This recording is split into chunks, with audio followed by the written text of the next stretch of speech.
पहले तो बहुत बहुत स्वागत है हमारे चैनल में आपका। आज अयोध्या, पहले आप कभी अयोध्या आए थे और अब अयोध्या आए हैं, तो उसको लेकर के कैसा लग रहा है आपको? बदलती है देखिए, अयोध्या देश ही नहीं दुनिया का केंद्र बिंदु है।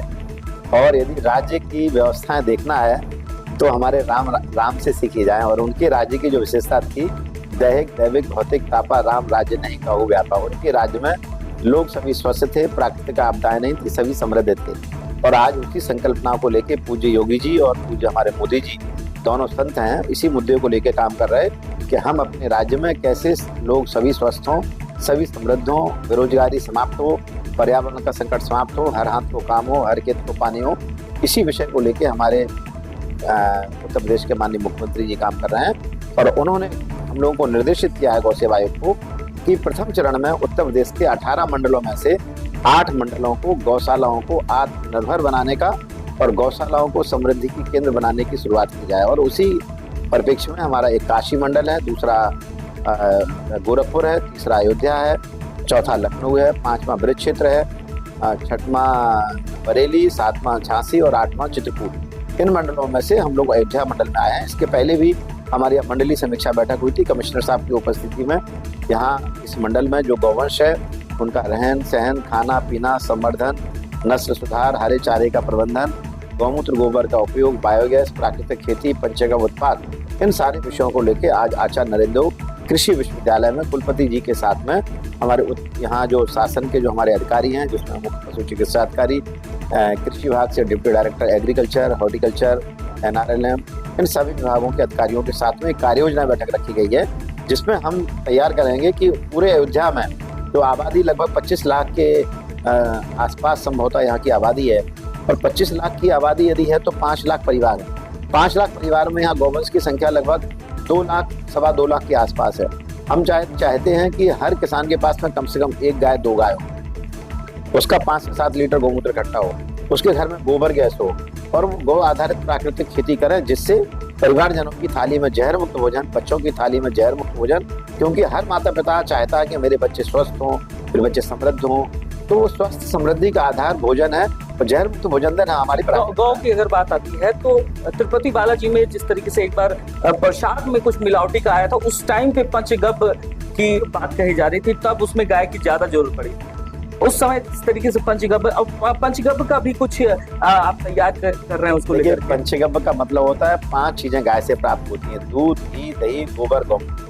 5 के स्वतंत्र गुणधर्म है। दूध के, घी के, दही के, गोबर, गौमूत्र में अलग अलग इनकी प्रॉपर्टी है, और उनका मानव स्वास्थ्य के लिए, प्रकृति के लिए बहुत बड़ा योगदान है। मनुष्य की कोई ऐसी बीमारी नहीं है, कैंसर से लेकर एड्स तक का, जिसका इलाज पंचगव्य में ना हो। कुछ लोग ऐसे हैं जो गौमूत्र से दूर होते हैं, कुछ दूध से, कुछ घी से, कुछ दही से, कुछ छाछ से, और 5 को मिला देते हैं तो पंचगव्य बनता है, जो मनुष्य की हेरिडिटी, मतलब उसके जो वंशानुगत रोग हैं उनको भी ठीक करने की क्षमता है। और आज जो खेती में केमिकल डाले जा रहे हैं, अब एक नया जो national mission for natural farming माननीय प्रधानमंत्री जी ने चालू किया है, उसके अंतर्गत 1 गाय देसी 5 एकड़ खेती। हमारे देश में लगभग 2 लाख करोड़ रुपए की केमिकल फर्टिलाइजर की सब्सिडी जा रही है। अब अन्नदाता किसान बनेगा ऊर्जादाता। आज हमारे जो वाहन है ये अब चलेंगे आने वाले समय में बायोगैस से। कचरा और गोबर का प्रबंधन करके मीथेन का प्रोडक्शन, प्यूरिफिकेशन एंड यूटिलाइजेशन। हमारी कार में जो रखा हुआ सिलेंडर है वो कंप्रेस्ड बायोगैस से भरा जाएगा, और अयोध्या की आने वाली कार है तो यहाँ के वाहन भी बायोगैस से चलेंगे। और देश में अब ऊर्जा का संकट का समाधान वो हमारी गाय देगी, कचरे का समाधान गाय देगी, स्वच्छता का समाधान गाय देगी, बीमारियों का समाधान गाय देगी। बच्चे पिएंगे गाय का दूध, खेती कराएगा गोबर गौमूत्र। और फिर सर एक समय है, हमको लाना है कि चलें गांव की ओर, चलें गाय की ओर, चलें खेत की ओर, चलें प्रकृति की ओर। बच्चों को हमें दूध घी दही पिला के एक अच्छे सैनिक तैयार करना है, अच्छे देश के जवान तैयार करना है। और बच्चे जब गाय का दूध घी दही पिएंगे तो सारी बुराइयों से दूर रहेंगे। तो बढ़ता हुआ नशा, इसका समाधान गाय की छाछ है। गाय का मट्ठा जब पीते हैं हम तो बहुत सारे जो नशे की आदतें होती हैं वो दूर हो जाती हैं।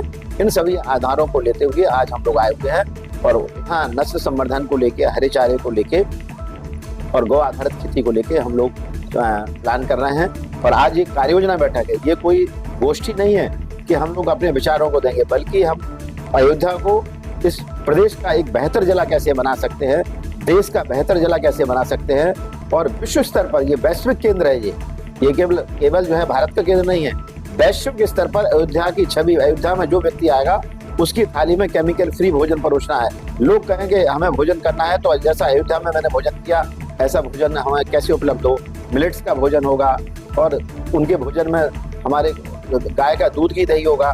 तो इन्हीं सारी चीजों को लेकर आज हम लोग कसरत करने वाले हैं। 2-2.5 घंटा बैठ के सभी विभागों के साथ इसका मंथन करने वाले हैं। श्याम बिहारी गुप्ता जी हमारे साथ मौजूद थे। इन्होंने बताया अयोध्या आने वाले राम भक्तों को किस तरीके से हम पवित्र भोजन जो है मुहैया कराएंगे और पवित्रता जो प्रभु श्री राम की है उसको